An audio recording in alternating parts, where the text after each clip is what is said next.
What happens when prejudice files a flight plan? In the pressurized cabin of Summit Airlines Flight 112, high above the Atlantic, a whisper becomes a confrontation. A decorated flight attendant, Susan Miller, sees a black woman in seat 1A and decides she doesn't belong. She calls security, intending to humiliate and remove her. But Susan makes one critical error. She has no idea who this woman is, and she has no idea who is flying the plane. What happens next isn't just a twist. It's a nosedive into hard, inescapable karma. Stick around. The hum of Hartsfield-Jackson Atlanta International Airport was a familiar kind of chaos. It was the sound of separation and reunion, of stressed-out sprints to Concourse E, and the slow, shuffling dread of a security line. For Dr. Evelyn Hayes, it was just white noise. Evelyn was a woman who moved with purpose. As one of the country's leading pediatric cardiac surgeons, her life was a symphony of precision. Today, however, that precision felt frayed. She was on her way to London's Great Ormond Street Hospital to perform a groundbreaking, high-risk arterial switch on an 8-year-old boy named Leo. The boy's case was complex, a mirror image of a rare condition she had written the literal textbook on. The pressure was immense. She hadn't slept well in a week. She had treated herself to this ticket. First class, seat 1A. It wasn't about the champagne. It was about the lie-flat bed. She needed to be rested, her hands steady, her mind sharp. She wore a simple but elegant navy blue knit dress and a cream-colored blazer from Lafayette 148. Her luggage, a sleek Toomey roller, glided silently behind her. Boarding for Summit Airlines. Flight 112 to Heathrow had just begun. She walked past the Sky Priority sign, her digital boarding pass illuminating her face on her phone screen. "Welcome," the gate agent said, scanning it with a beep. "Enjoy your flight, Dr. Hayes."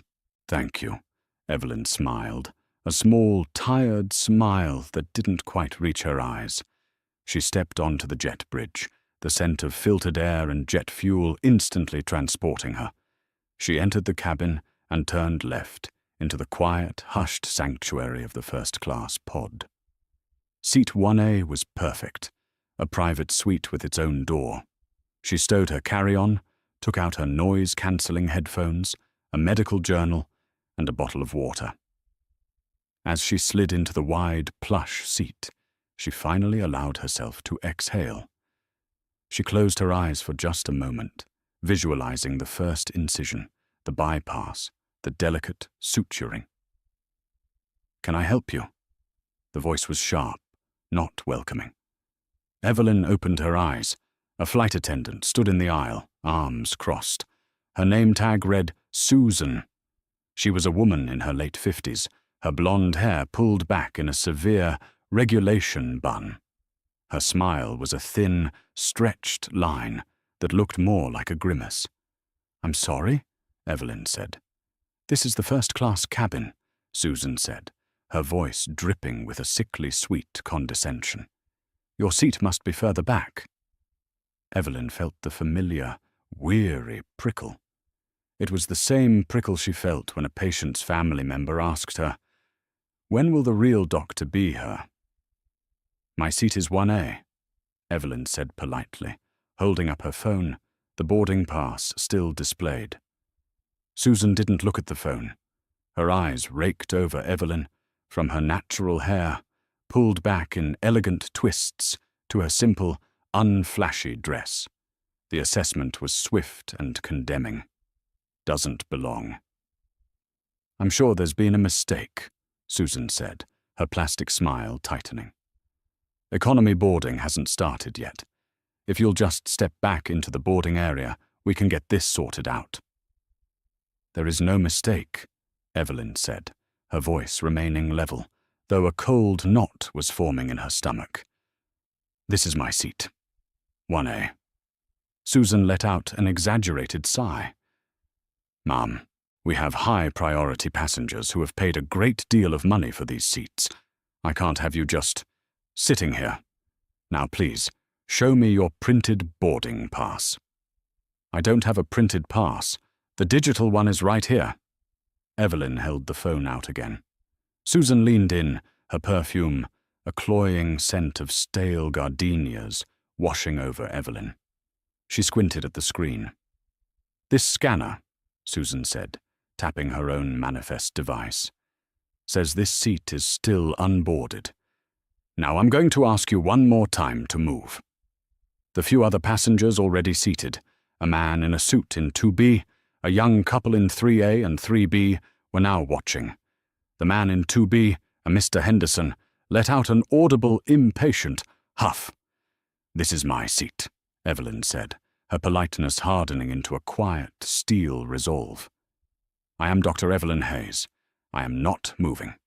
If your scanner is incorrect, that is an issue for you to resolve. Not me. Susan's face, which had been a mask of false politeness, dropped. The thin smile vanished, replaced by a sneer. I see, she said. So you're going to be difficult. She turned on her heel and marched to the galley phone. This is Susan, the purser. Yes, I need airport security at the gate for Flight 112. I have a passenger in 1A who is non-compliant and refusing to show a valid ticket. She's causing a disturbance. Evelyn's blood ran cold. A disturbance? She was sitting, quietly. But Susan had used the magic words. Non-compliant. Security. She had just escalated this from a microaggression to a full-blown confrontation, and she had done it with a terrifying, practiced ease. Evelyn looked out the window, her heart hammering against her ribs. She thought of Leo, the 8-year-old boy in London. She had to be on this plane, but she would not, could not, be bullied out of a seat she had earned, a seat she had paid for, simply because this woman could not fathom a black woman belonging there. The waiting began. Susan Miller felt a grim, righteous satisfaction as she hung up the phone. She had been with Summit Airlines for 28 years. She'd started back when flying was glamorous, when the uniforms were designed by fashion icons and the passengers were refined. Now, it was all this. Susan lived in a small, garden-level apartment in College Park, the rumble of landing gear a constant, rattling reminder of the life she felt she deserved but had never achieved. She was a senior purser, yes, but that was her ceiling. She'd been passed over for a cabin management position twice, once for a man 15 years her junior, and the second time for a woman, a Latina, who Susan felt lacked the polish for the role. Her life was a series of small, accumulating debts and large, festering resentments. And when she saw this woman, this Dr. Evelyn Hayes, as she claimed, sitting in 1A, it felt like a personal affront. It was the casual, unearned confidence that angered her. The expensive but understated dress, the lack of gaudy jewelry. It was a kind of wealth Susan didn't understand, and therefore deeply distrusted. In her mind, the woman was probably using a stolen credit card, or perhaps she was the girlfriend of some athlete given a pass she didn't deserve. Doctor. Susan scoffed internally. Right. David, a junior flight attendant working the business class cabin, poked his head through the curtain. He was in his early 20s, and his eyes were wide with alarm. Susan, what's going on? That woman— Mind your station, David, Susan snapped. I am handling a situation. This woman has a fraudulent ticket and is refusing to move. Security is on the way. Fraudulent? David whispered, glancing at Evelyn, who was now sitting stiffly, staring straight ahead. But I thought I saw her scan her pass at the gate.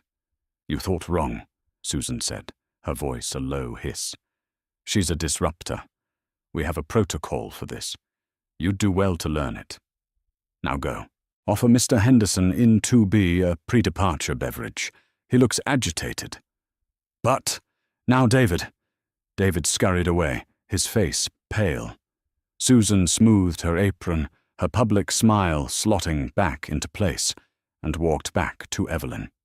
"Ma'am," she said, her voice loud enough for the entire cabin to hear. "I have given you a chance to deplane peacefully. Airport security will be here momentarily. If you are removed, it will be a federal offense, and you will not be flying today. I can assure you of that." Evelyn finally turned her head and looked directly at Susan. Her gaze was not fearful.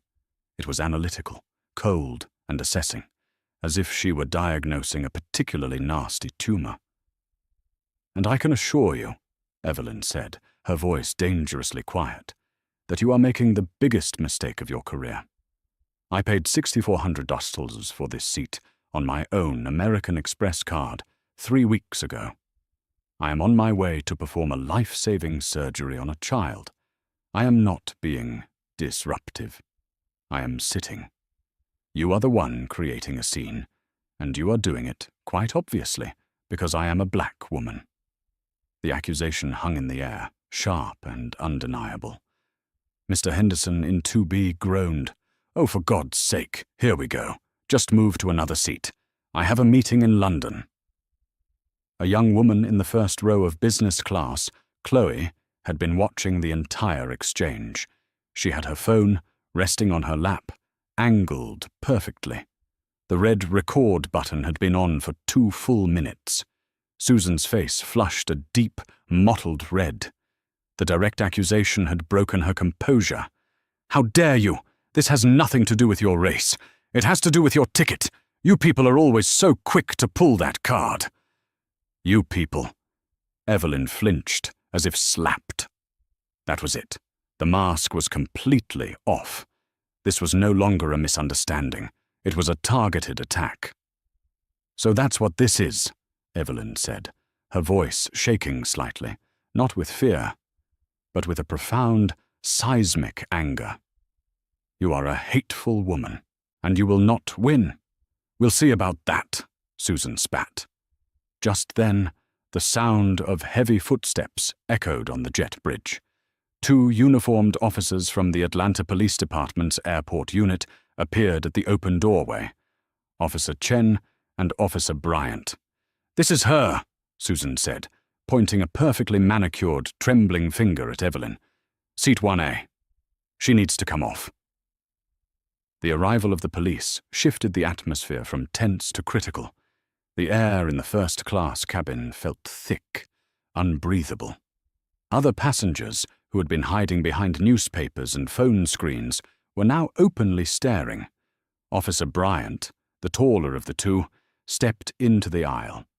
He was a broad man, and his presence, with the radio on his shoulder crackling, seemed to take up all the remaining oxygen. "Good morning, ma'am," he said, his voice polite but firm. He wasn't smiling. "My name is Officer Bryant.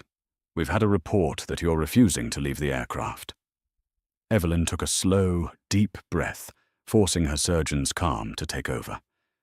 She would not cry. She would not yell. She would be the professional she was.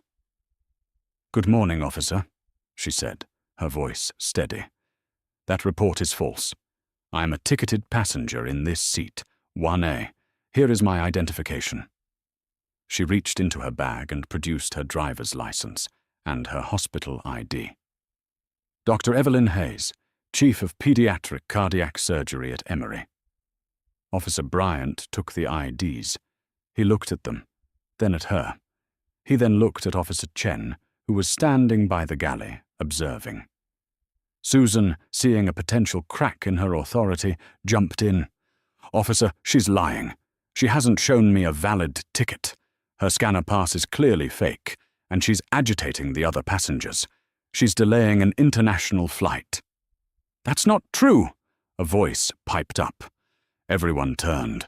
It was David, the young flight attendant. He was standing at the edge of the galley, trembling. "Susan, that's not true. I saw her scan her pass at the gate. The agent let her on. And she's not agitating anyone. You are." Susan's head snapped toward him. "You are finished," she hissed. "You're fired." "You don't have the authority to fire me, Susan," David said, his voice shaking but growing stronger. Officer Bryant held up a hand.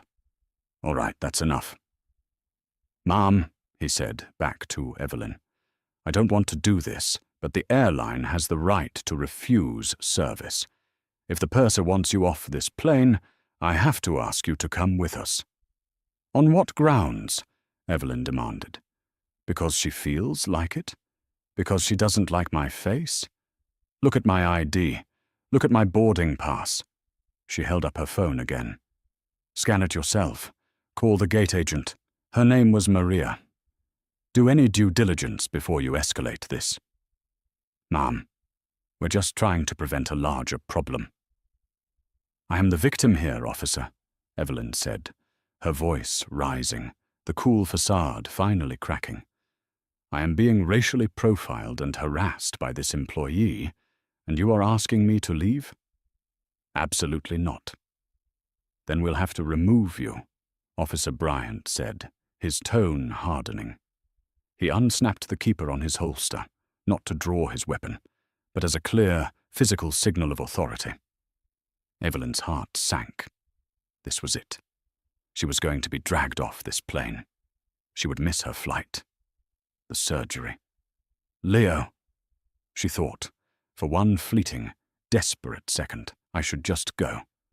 I'll get the next flight. This isn't worth it." But then she thought of every other time she had stayed silent, every time she had swallowed a small insult, every time she'd been overlooked or underestimated. "No, not today." "I am not moving," she said. "That's your final word?" Officer Bryant asked. "That is my final word." He sighed. "All right, Officer Chen, let's—" "Excuse me." The voice was not loud, but it cut through the cabin like a blade. It was a voice that held absolute, unquestioned authority. The curtain to the cockpit, which had been closed, was swept aside. Standing there, in the full, crisp white and black of his uniform, was Captain Marcus Hayes.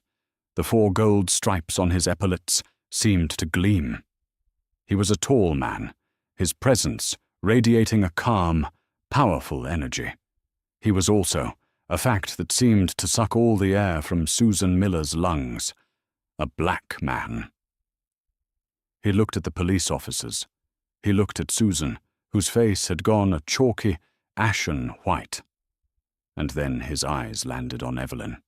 His expression, which had been one of professional annoyance, melted for 1 second into pure, unfiltered shock. "Evelyn?" he said. "What in God's name is going on?" Silence. It was not a normal silence. It was a vacuum, a pressurized drop in cabin atmosphere where sound itself seemed to have died. Evelyn, who had been prepared for a physical confrontation, felt a wave of dizzying, complex relief. She looked at her husband, and for the first time let the mask of the unflappable surgeon fall. Her eyes welled with tears, a mixture of rage, humiliation, and the profound exhaustion of the fight. "Marcus," she said, her voice thick. "Thank God." Captain Marcus Hayes's gaze shifted from his wife to Susan.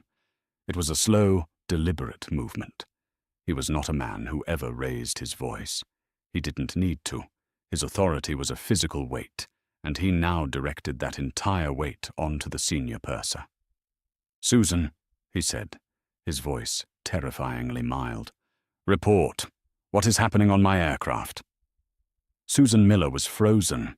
Her brain, which had been running on a script of righteous indignation, had blue-screened. She opened her mouth, but only a small, strangled squeak came out. She looked from Marcus to Evelyn, back to Marcus. The calculation was happening in real time. Hayes. Dr. Evelyn Hayes. Captain Marcus Hayes. Oh no. Oh God, no. "Captain," she stammered, her hands visibly shaking. There was a ticket discrepancy. This passenger, she what, Susan?" Marcus asked, taking a step into the cabin. He looked at the two police officers. Officers, what are you doing on my plane? Officer Bryant, clearly recognizing the power dynamic had just inverted, stepped back. Captain, we were called by the purser. A report of a non-compliant passenger refusing to leave her seat. Refusing to leave her seat, Marcus repeated. He looked at Evelyn. Your seat is 1A, right? The one I booked for you with my own companion, Passes and Miles, 3 months ago? Yes, Evelyn whispered. Marcus nodded slowly. He looked back at Susan, whose face was now slick with a cold, panicked sweat. So let me get this straight, Marcus said, his voice still quiet, but now with a sharp, lethal edge. You saw my wife, Dr. Evelyn Hayes, sitting in her ticketed, confirmed, first-class seat, and you decided, what exactly, Susan? That she didn't belong? No, Captain, I didn't know, Susan cried, her voice suddenly high and desperate. I didn't know she was your wife. I swear, the manifest it's faulty. It was the worst possible thing she could have said. Marcus's eyes narrowed to slits. You didn't know she was my wife? He said. So that's the problem? If she were my wife, she'd be allowed to sit here? But as a black woman on her own, she's a non-compliant passenger. Is that what you're telling me? No, that's not what I mean. Susan was falling apart. Then what precisely do you mean, Susan? Marcus asked. He took another step, standing directly in front of her. Did you ask to see her boarding pass? Yes. And did she show it to you? Yes, but you didn't believe it. So you called security to have her removed. You delayed an international flight, my international flight, because you, a 28-year veteran of this airline, could not conceive of a black woman sitting in 1A. Mr. Henderson in 2B, who had been so impatient, was now trying to become invisible, staring intently at the safety card in his seat-back pocket. Chloe, in business class, was still recording. She had captured the entire glorious, horrific downfall, the captain's entrance, Susan's face crumbling, the whole thing. Marcus turned to the police officers. Officers, thank you for your time. You've been called here under false pretenses. The only person causing a disturbance on this flight is my own crew member. My wife is a passenger. She is a surgeon, and she is exactly where she is supposed to be. You can go. Officer Chen, who had been silent, nodded curtly. Understood, Captain. He looked at Susan with utter contempt. Have a good flight, sir. Ma'am. They turned and left. Now it was just Marcus, Evelyn, and Susan. Susan started to sob. Marcus. Captain, please, I've known you for 10 years. We fly together all the time. You know me. It was a mistake. A terrible mistake. A mistake, Marcus said. He looked around the cabin, at the other passengers, then at David, who was watching from the galley, and finally at Evelyn. You called her you people, Evelyn said, her voice now strong. You told me I was pulling the race card. That wasn't a mistake, Susan. That was your truth. Marcus's face, which had been a mask of cold fury, hardened into something else. It was the look of a judge passing sentence. Susan Miller, he said, you are a disgrace to your uniform. You are a liability. And you are, as of this second, relieved of your duties. What? Susan gasped. Marcus pulled out his own radio. This is Captain Hayes. I need the gate agent at F10 immediately, and I need a replacement senior purser for Flight 112. Purser Susan Miller is being removed from my aircraft, effective immediately. You can't! Susan shrieked. You can't do this! I'll go to the union. I'm suing! Get off my plane, Marcus said. He didn't shout. He didn't have to. The words landed like a gavel. You will be met at the gate by airline management and security. They will take your badge. Now, go. Susan looked at him, her eyes wild with hate and panic. She knew she was beaten, utterly and completely. With a final venomous glare at Evelyn, she grabbed her bag from the galley and stormed up the jet bridge, her sobs echoing in the enclosed space. The cabin was, once again, silent. Marcus took a deep breath. He turned to the other passengers. "Ladies and gentlemen, my deepest apologies for the delay. We had a staffing issue that has now been resolved. We will be underway as soon as her replacement arrives. Thank you for your patience." He then walked to 1A. He kneeled in the aisle next to his wife's seat. He took her hand, which was trembling. "Evelyn," he said, his voice now gentle. The captain gone. The husband returned. "Are you okay?" Evelyn nodded, wiping a tear from her cheek. "I am now. Go fly the plane, Marcus. I have a surgery to get to." He kissed her hand. "I love you. I'll see you in London." "I love you too," she replied. As he walked back to the cockpit, the entire first-class cabin, followed by the business cabin, erupted in spontaneous, thunderous applause. The flight was delayed by 1 hour and 40 minutes. A new purser, a kind-faced woman named Maria, had come on board, her eyes wide with the knowledge of what she was walking into. The gate agent had given her the 5-second summary. Susan went full racist. The passenger was the captain's wife. Just go. Maria was, in a word, horrified. She approached Evelyn with the kind of deference one would reserve for royalty.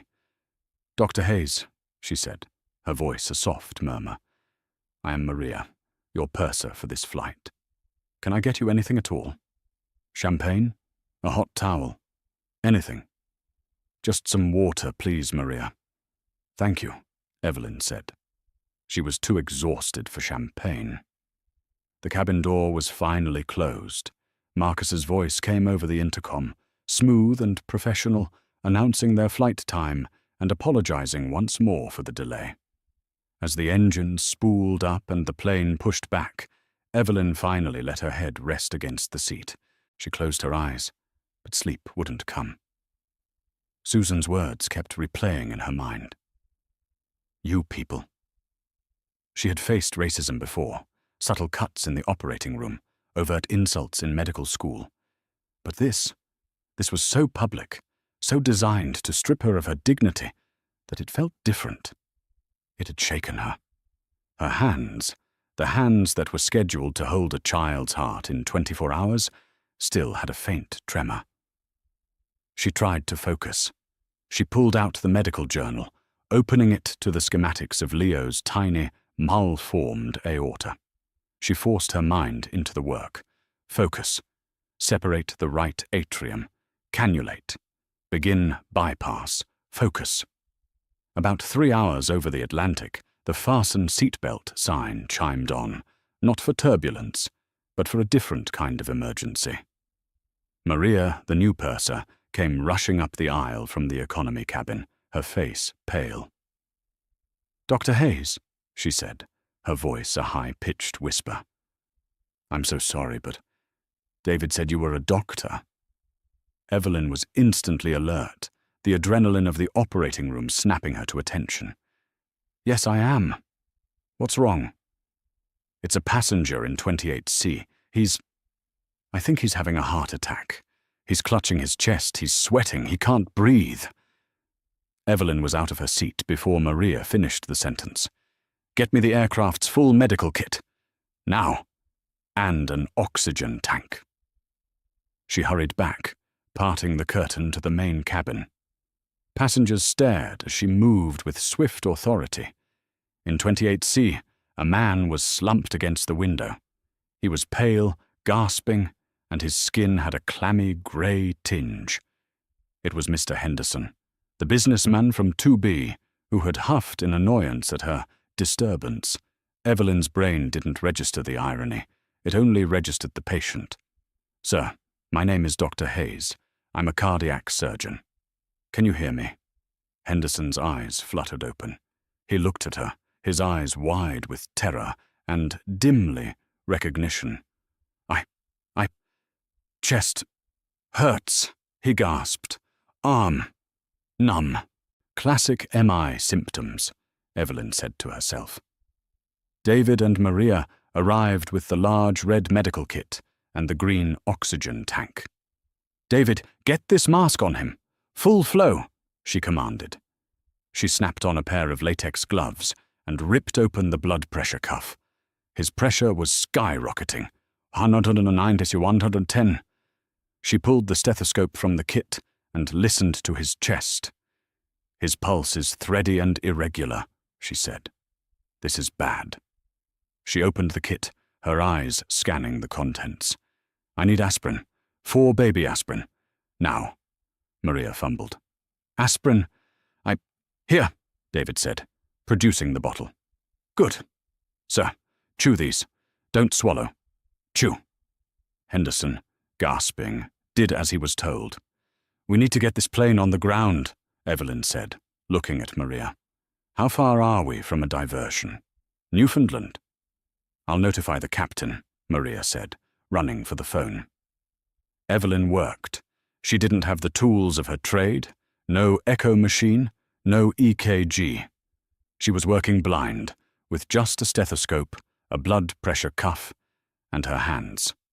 She administered a nitroglycerin tablet under his tongue from the kit. Mr. Henderson, she said, her voice calm and soothing, projecting an absolute control she didn't entirely feel. You are having a heart attack. I am going to do everything I can to keep you stable until we can land. Do you understand? He nodded, tears welling in his eyes. I'm so, he wheezed. I was an arse before. I'm sorry. Don't talk, Evelyn commanded, but her voice was gentle. Don't apologize. Just breathe. Stay with me, Mr. Henderson. That's all you have to do. For the next 45 minutes, Evelyn Hayes knelt in the aisle of a 777, 35,000 feet above the icy North Atlantic, holding the hand of a man who, just hours before, had wished for her to be thrown off the plane. She monitored his vitals, kept him conscious, and manually timed his irregular heartbeat, her fingers on his wrist, her mind a steel trap of calculations and protocols. Maria returned.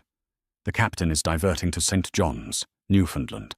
We'll be on the ground in 30 minutes. He said to tell you. Hold on. Both of you. Evelyn nodded. Good. Good. When the plane finally touched down with a jolt, the paramedics were already on the tarmac, waiting. As they wheeled Mr. Henderson off, he refused to let go of Evelyn's hand.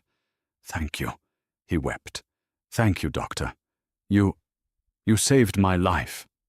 You're welcome, Mr. Henderson, Evelyn said, squeezing his hand. Now go get that stent. As she walked back to her seat, exhausted, her knees aching, the entire plane, all 300 passengers, rose to their feet. A second, louder, more profound wave of applause followed her, all the way back to 1A. She had saved a life, and in doing so, had erased every last lingering doubt of who she was and where she belonged. The rest of the flight to London was delayed, of course, but no one complained. The diversion to St. John's had added another 3 hours, but the mood on the plane was one of subdued awe. Dr. Evelyn Hayes was a hero, twice over. When they finally landed at Heathrow, Evelyn was the last passenger to deplane. She was helping Maria and David fill out the medical incident reports. As she stepped into the terminal, a young woman hurried to catch up with her. It was Chloe, the passenger from business class who had been recording. Dr. Hayes, Chloe said, her phone in her hand. My name is Chloe Jenkins. I'm a vlogger, a small one. But I saw what that woman did to you, back in Atlanta, and I recorded it, all of it. Evelyn stopped. You recorded it? Yes, Chloe said, her face earnest. The whole thing, her calling you people, her calling security, and then your husband, the captain. Oh my God, that was epic. I haven't posted it. I wouldn't, not without your permission, but People should know. Summit Airlines should have to answer for this. For Susan. Evelyn thought for a long moment. Her first instinct was privacy. She was a surgeon, not a spectacle. But then she thought of Susan. She thought of the 28 years Susan had likely been doing this in smaller, less obvious ways to other passengers. She thought about how Susan had tried to use the system, the police, the airline regulations, as a weapon against her. A weaponized system, Evelyn knew, could only be beaten by unassailable truth. "Post it," Evelyn said, her voice firm. "Post all of it." Chloe's eyes widened. "Are you sure?" "Yes. Tag Summit Airlines. Tag the Atlanta News. Tag everyone. People like Susan. They only thrive in the dark. It's time to turn on the lights." "I will," Chloe said, her fingers already flying on her phone. "Thank you, Dr. Hayes. And what you did for that man. You're amazing." "I'm just doing my job," Evelyn said. "Have a good evening, Chloe." Marcus was waiting for her just outside customs, his hat tucked under his arm. He looked exhausted, but his eyes lit up when he saw her. He didn't say anything. He just wrapped her in his arms and held her for a full minute. "It's over," he murmured into her hair. "It's done." "Not yet," she said. "But it will be soon." By the time they got to their hotel in Mayfair, Chloe's video had been live on TikTok, Twitter, X, and YouTube for 2 hours. It had already been viewed collectively over 15 million times. The title was simple and devastating. "Karen flight attendant, racially profiles surgeon, calls cops, gets fired on the spot by her captain husband." It was, by any measure, a nuclear bomb. The video was brutal. It showed Susan's sneering face. It captured her voice, dripping with disdain. It had crystal-clear audio of, "You people are always so quick to pull that card." And then, the finale, the hero's entrance. Captain Marcus Hayes, his voice like ice, dismantling Susan's entire career in 60 seconds. The internet, a beast that rarely agrees on anything, came to a unified, roaring consensus. Susan Miller was a villain. Dr. Evelyn and Captain Marcus Hayes were icons. Summit Airlines' social media accounts were a dumpster fire. By 6 a.m. London time, their stock, NYSE SA, was in pre-market freefall, dropping 11%. The CEO of Summit Airlines, a man named James Powell, was in an emergency PR meeting before the sun was even up in New York. "Fix this," he was shouting. "Fix this now." But you can't fix a video that perfect. They released a statement. "Summit Airlines has a zero-tolerance policy for discrimination of any kind. We are appalled by the behavior seen in the video. The employee in question has been terminated, pending a full investigation. We are reaching out to Dr. Hayes to apologize." The apology, when it came, was a panicked call from Powell himself to Evelyn's hotel room. He offered millions of airline miles, a massive donation to her hospital in her name, and a personal, groveling apology. Evelyn was polite. "Mr. Powell, I appreciate your call, but what I want is not miles. I want to know what you are doing, tangibly, today, to ensure that what happened to me never, ever happens to another passenger of color on one of your planes. I want to see your new training protocols.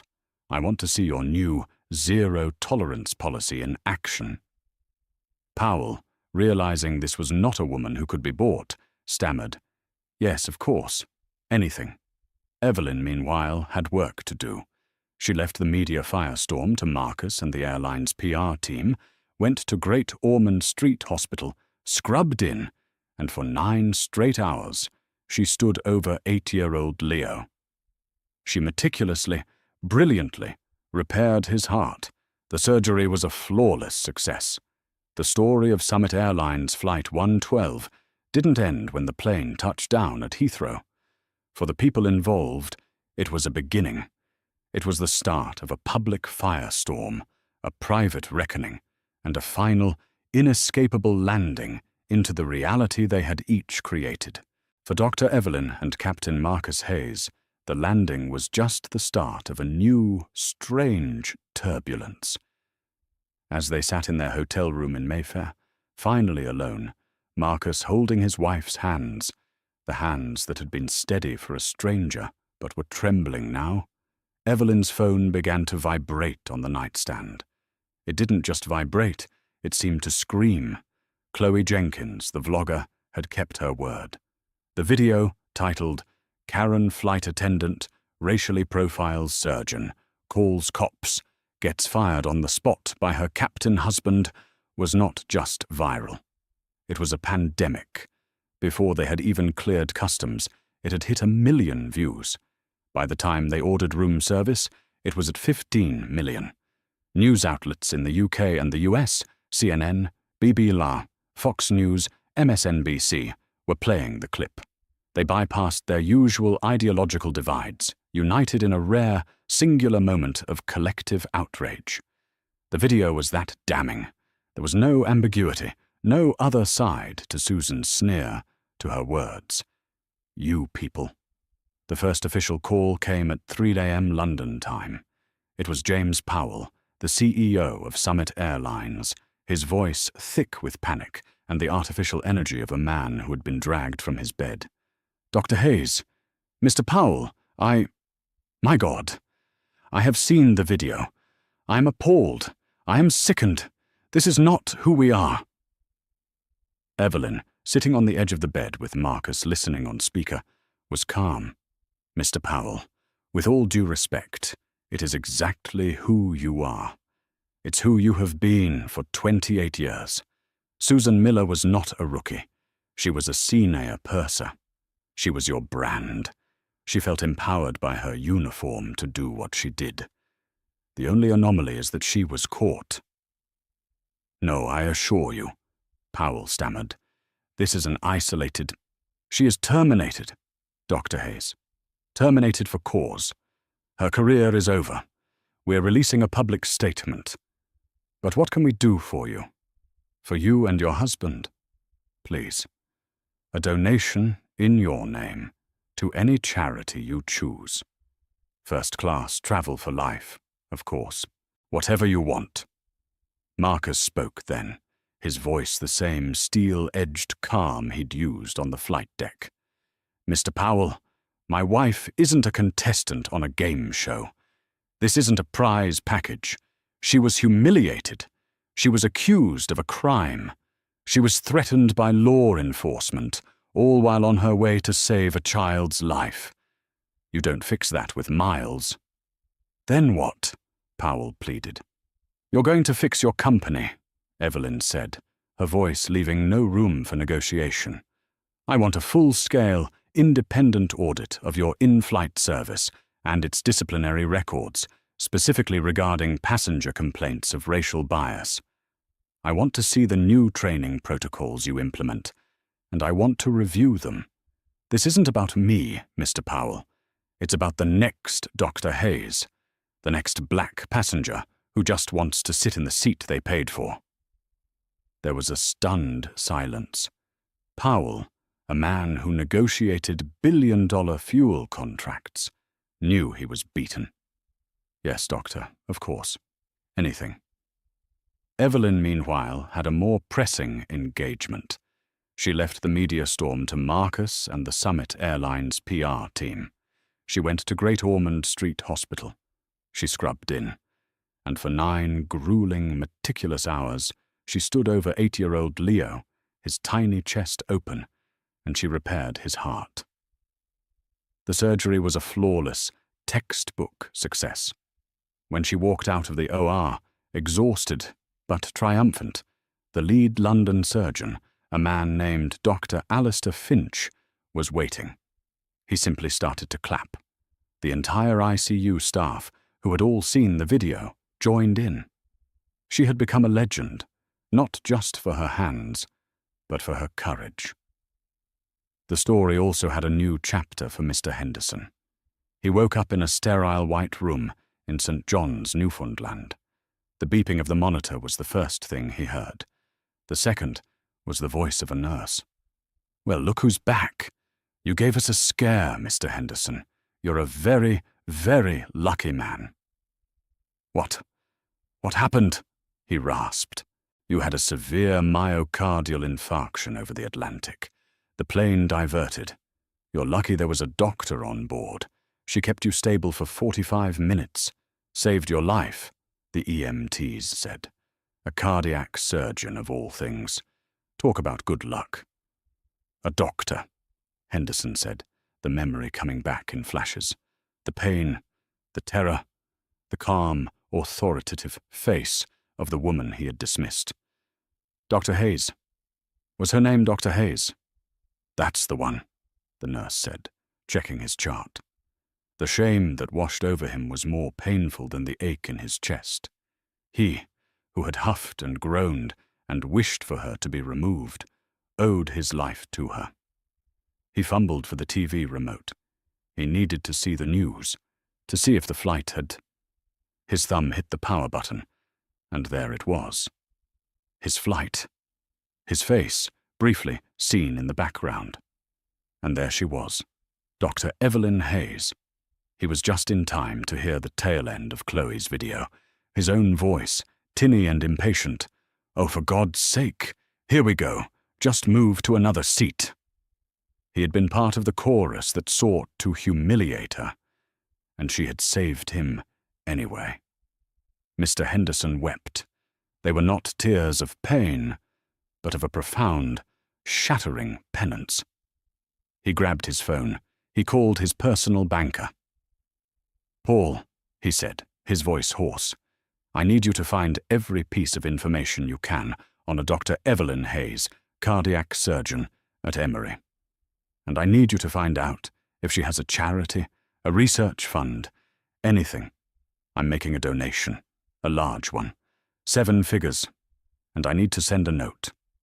His note, which arrived at the hospital a week later, with the confirmation of a $2,000 donation to the hospital's pediatric cardiac wing, was simple. "You taught me more in 30 minutes than I've learned in 50 years. Thank you for saving me in more ways than one." That donation, combined with the public outpouring of support, gave Evelyn and Marcus an idea.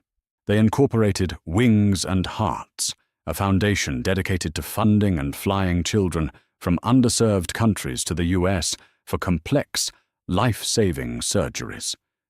The trauma had been forged into a purpose. For David, the young flight attendant, the landing was terrifying. He was immediately summoned to Summit HQ in Atlanta for a full debrief. He walked in assuming he was being fired for insubordination. He sat across from Robert Vance, the VP of In-Flight Operations, and 2 grim-faced lawyers from HR. "Tell us what you saw, Mr. Chen," Vance said.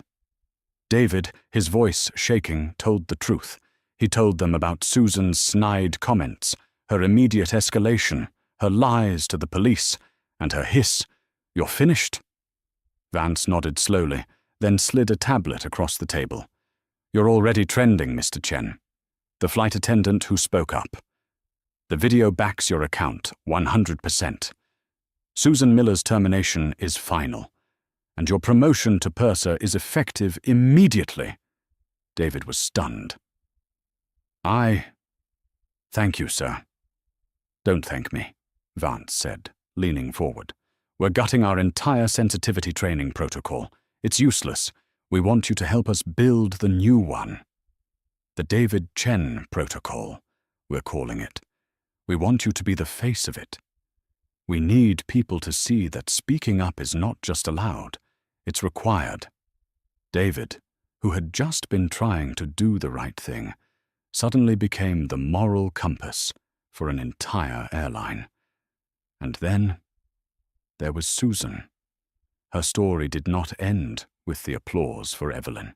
Her landing was a crash, slow and total. When she stormed off the jet bridge, she was met not by a sympathetic colleague, but by Robert Vance himself, flanked by 2 armed airport security officers. "Susan Miller," Vance said, his voice dead. "My office. Now."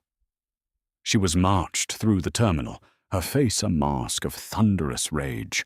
"This is ridiculous. That captain is abusing his power. I am a 28-year veteran. I am filing the biggest grievance."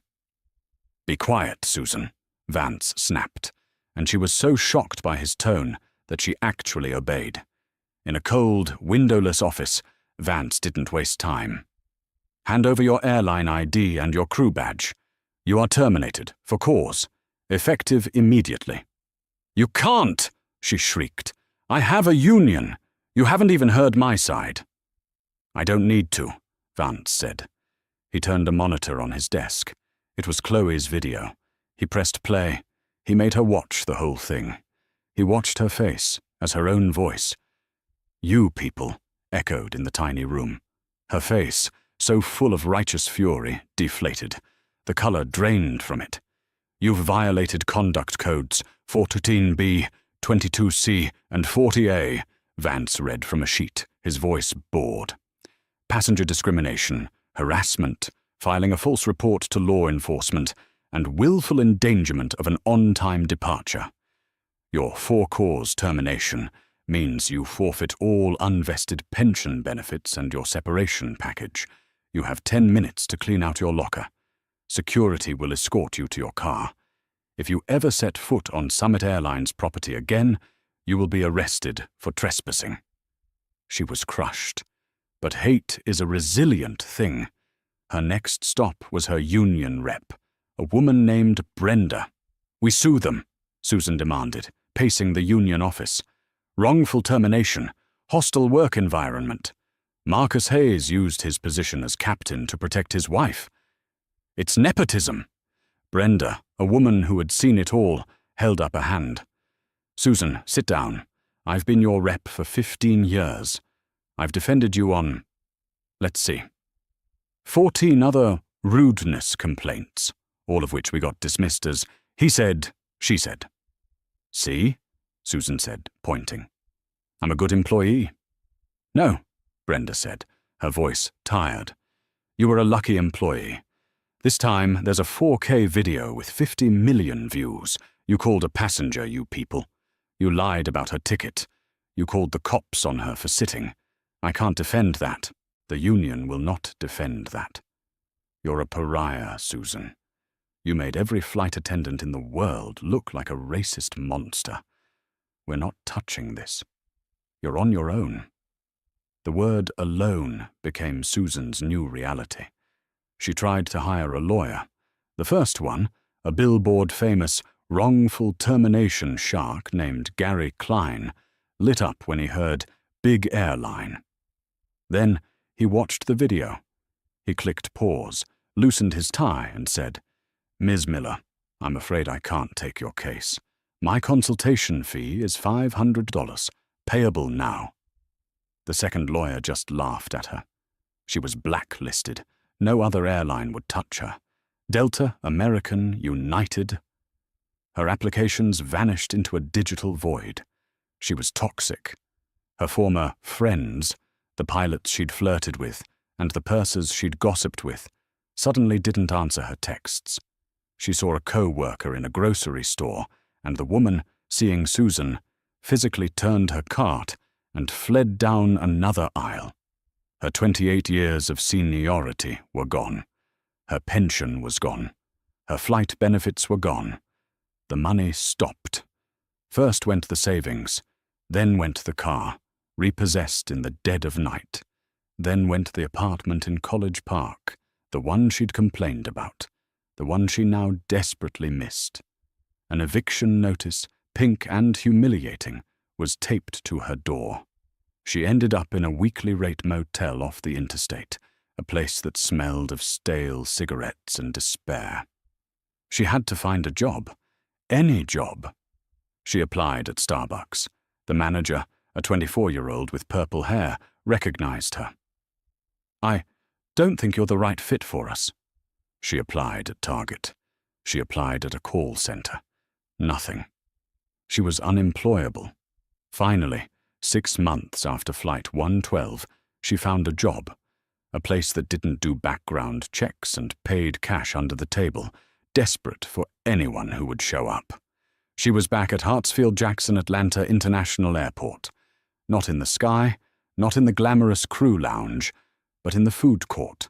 First Officer Mike Sullivan, Marcus's co-pilot from that very flight, was on a layover, grabbing a coffee before his flight to Rome. He saw her. He almost didn't recognize her. Her blonde hair, no longer in a severe, polished bun, was thin and greasy, stuffed under a Sparrow paper hat. Her uniform was a red polyester polo stained with tomato sauce. She was wiping down a table, her movements slow, her eyes as dead as a cloudy sky. He watched, mesmerized by the sheer, biblical totality of her fall. A group of teenagers, laughing and running, spilled a large orange Fanta all over the floor. "Susan!" a 22-year-old manager named Kyle barked from behind the counter. "Clean up! Aisle 4! Now!" Susan, the woman who once held the power to call federal officers on a surgeon, flinched like a beaten dog. She shuffled to the back, grabbed a mop and a wet floor sign. As she began to sluggishly push the sticky liquid around, her eyes drifted to the TVs in the TGI Fridays next door. A familiar face smiled back at her. It was Dr. Evelyn Hayes. She was sitting on a sofa with her husband, both of them impeccably dressed, being interviewed. The chyron read, "Wings and Hearts, the couple that turned hate into hope."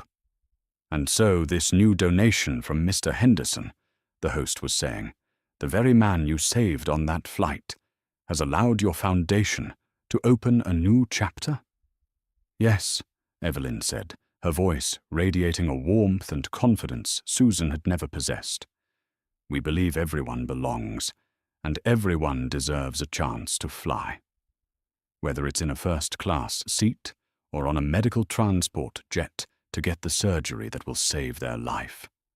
Susan stood frozen, the mop handle in her hand. She could hear the applause from the studio audience. She could see the look of adoration Marcus was giving his wife. "Susan, are you deaf?" her manager shouted, his voice cracking with teenage impatience. "Mop the floor. You're not paid to watch TV." She bent her back, her knees cracking, and began to clean up the mess.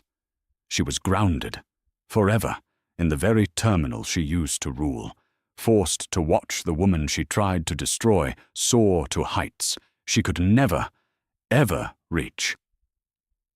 The landing was complete. Karma, she learned, didn't just have a long memory. It had a perfect, brutal, and inescapable flight plan. And that's the story of Susan Miller. It's a powerful, real-life lesson that the prejudices you carry can become the very baggage that weighs you down. Susan thought her uniform gave her power, but she confused authority with arrogance. She tried to knock Dr. Evelyn Hayes down, but all she did was reveal her own moral bankruptcy and provide the platform for a true hero to rise. Karma in this story wasn't just a twist of fate, it was a direct consequence. Susan's hatred grounded her, literally. What do you think? Was this the ending she deserved? We tell these stories because they need to be heard. If you believe that grace and integrity will always win, hit that like button.